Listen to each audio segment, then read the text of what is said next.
Y'all, I made it to breakfast.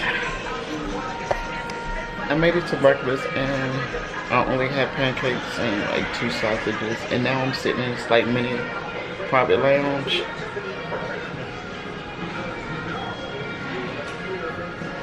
Because I didn't feel like going back upstairs right now.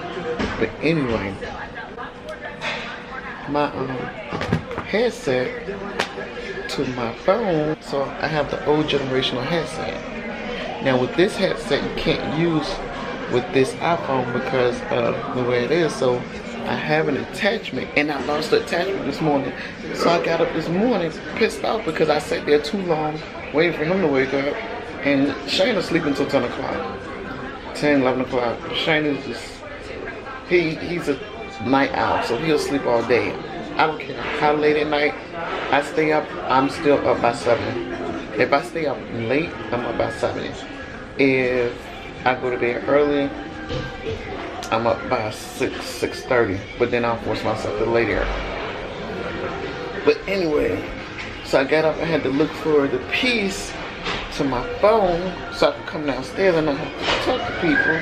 What is this? What's going on here?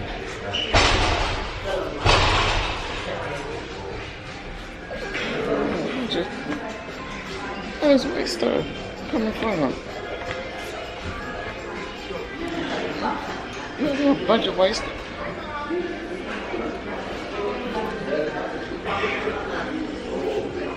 It's all in the chair now.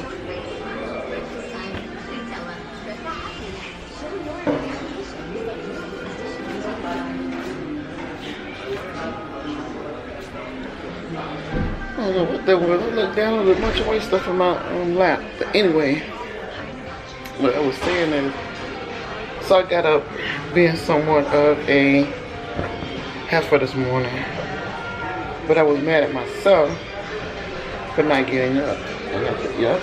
See, look, the doors over there are closed. That means breakfast is no more. Because breakfast stop is from 6 to 9. And I was like, hey, it's 8:30. I'm about to miss breakfast. Let me get up. You don't have to sit here. So he can sleep. He can go back to sleep. Yeah, anyway, that was my morning. I'll talk to you guys later. I'm sitting out by the fire. Y'all wouldn't believe what happened to me this morning. Okay, so I got breakfast. Sat down at 8. And I thought about the interview that I'm supposed to have Monday. And I'm going through my phone, going through my emails, looking for this email, and I'm like, she never sent it. She never sent it.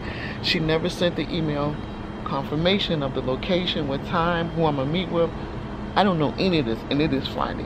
I talked to this lady like the end of last week. I'm like, oh my gosh, I know she said the interview was this Monday coming up, so what is the deal?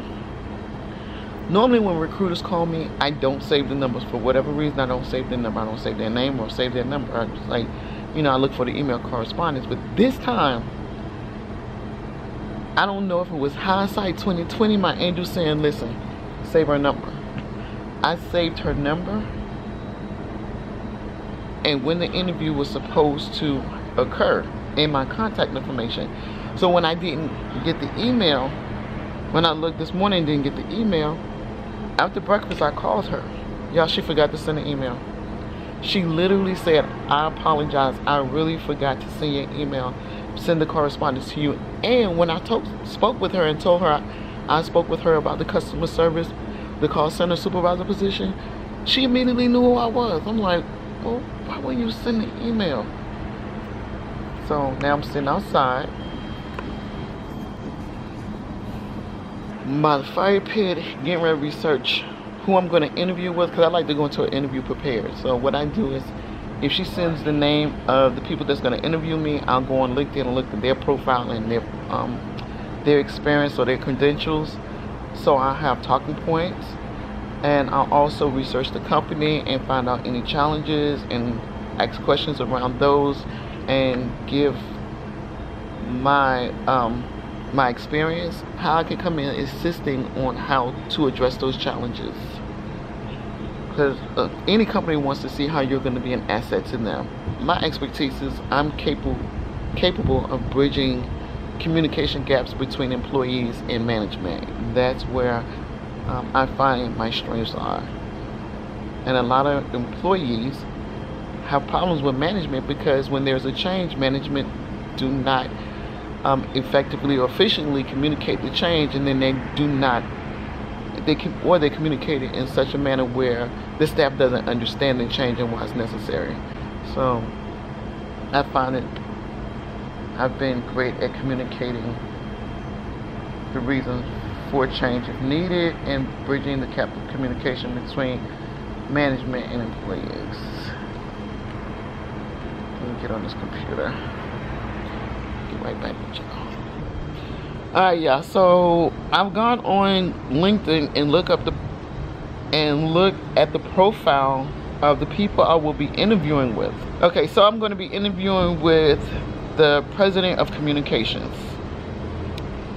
So what I do is go on LinkedIn. I went on LinkedIn, pulled up her LinkedIn account and looked at her experience, how long she's been with the company, with other companies, and she's been in call centers almost as long as I have. HSBC Auto Finance. She did that from 98 to... She looked really young. But she says she worked somewhere from 1998 to 2008. Most of her jobs, she was with at least 10 years. 6 years.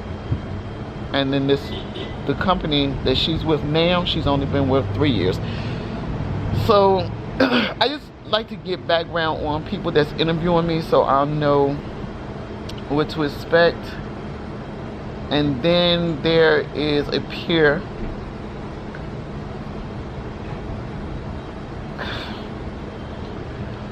She looks to be at the company for 13 years and been in her current position for 8 months. So she's been in her current position for 8 months. Okay. Alright. I just gotta find out information about the company itself. For that, I normally go over to Glassdoor because that's where employees themselves put reviews in regards to the company, what they think about it, the salaries, how they feel about management, how they feel about peers, co-workers, and the company overall. So then I'll go to Glassdoor and research that, and I'll have some talking points of what challenges they may have and how they're addressing the challenges or how they're overcoming the challenges, if at all. Anyway, I'm going to sit up. Y'all look at this guy. For those of you who don't live in San Diego or LA, in May and June, it's the worst mornings. It is the worst mornings. Every morning it looks like it's going to rain. It's 10:30, so maybe about 11 or 12 the sky will get clear. They call it May gray and June gloom, and every morning in May and June, and it looks like it's going to rain. I mean, when we first moved to California, I was like, oh, it's going to rain. They were like, no, it's not. I'm like, yes, it is. No, it's not. See, clouds on the East Coast mean rain or a cloudy day. Over here, it's just a haze that comes in from the ocean. It sits over the city and then eventually breaks up. That's in May and June. May gray, June gloom, I wish would go away. But anyway, I'm going to continue to research the company. And I guess I'll talk to y'all later because this was what I'm doing today. Right here. Remember I told y'all? I'm still out here in the same spot. Remember I told y'all how it's May gray and June gloom? See how the sky cleared up? My teddy bear coming out here to see what's going on, babe. Oh, the key not gonna work anymore? You want to send that one back in?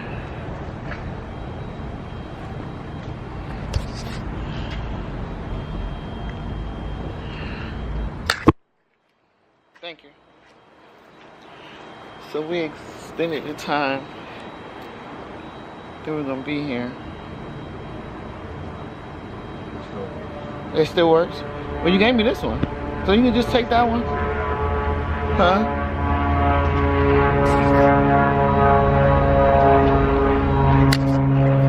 So now, the sun has completely come out. We actually extended the time that we're gonna be here. We were supposed to leave today. We have because of his award status, we have late checkout. We could have checked out at 4 o'clock, but we decided to stay another night. So we stayed on his points for the first 3 nights, and now we're gonna not use up all the points, and then we had to do another reservation so we could pay for it because we didn't want to eat up all the points. I think I need to turn off this fire pit because not only is the sun starting to heat up, but now the fire is heating up. I still have it on.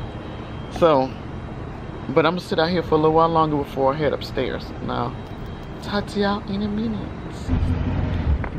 Y'all, we got transportation again. We just picked the car up. Let me tell y'all what I did. So, I get an Uber. Shane give me the address. And I put the address in. But I put the wrong address in. So we looking like, where is she taking us? And then I realized I put the wrong address when she got right to the stop. And I was like, no, this is not it. So we had to end the ride. I gave her a 5-star. And then we had to start the trip all over again and wait for her to accept the ride while we were sitting in the Uber. So that lady got 2 rides in 1 for the day. And we needed to go to an automotive place. We wound up in some neighborhood downtown San Diego. I was like, oh, we can't get out here. We don't know none of these people here. So this is what Shane had to get done. I already said he had his lights altered when he first got the car. So what happened was they put the lights on wrong and water was getting built up in here, which was causing an electrical problem. So the guy he took the car to had to redo all of that and seal the car back up. Y'all look at this.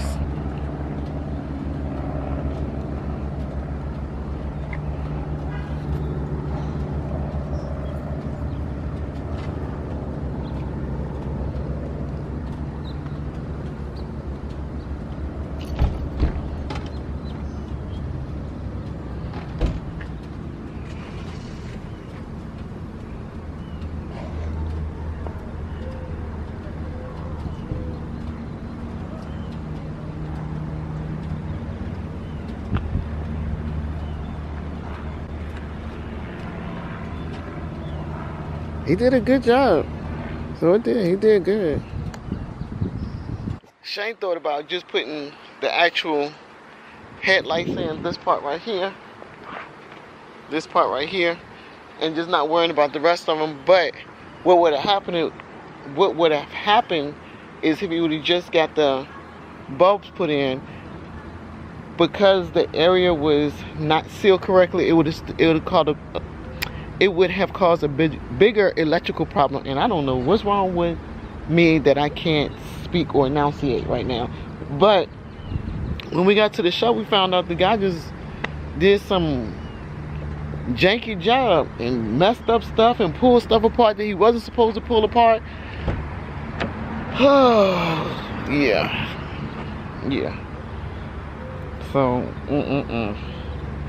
the guy was like, you need to start asking him questions. Call him and ask him, you know, why did he pull this apart? And he even said the casing that Shane's headlights sit in, it looked like the guy dropped the casing and it cracked and he tried to glue it back together or something. Shane didn't know nothing about it. So the guy took a bunch of pictures and emailed them to Shane so Shane can actually address the issue with the guy in Charlotte, because just for headlights, guys, but I'm not gonna tell you how much that was. That's crazy, but it only cost that much because the damage that was caused from the previous guy. But there and now we can drive at night. Now we're going into this hotel because I'm trying to figure out what we're going to eat tonight.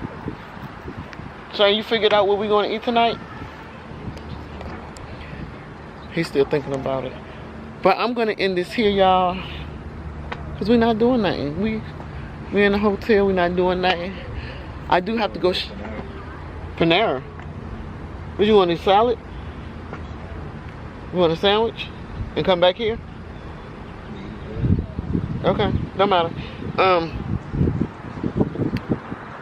I'm gonna end this here because we're not doing nothing. We're just gonna go get something to eat. I do have to go shop tomorrow to get me a suit for the interview for Monday, and I think I'm getting a charcoal gray, blue or black. I'm leaning towards charcoal gray, but I have to go shopping tomorrow for a suit for my interview for Monday because I'm gonna knock it out the box. Alright guys, I will talk to y'all later. Thank y'all for hanging out with me. See y'all next time with Keeping Up with Dez. Bye guys. Say bye, Shane. Bye. Bye.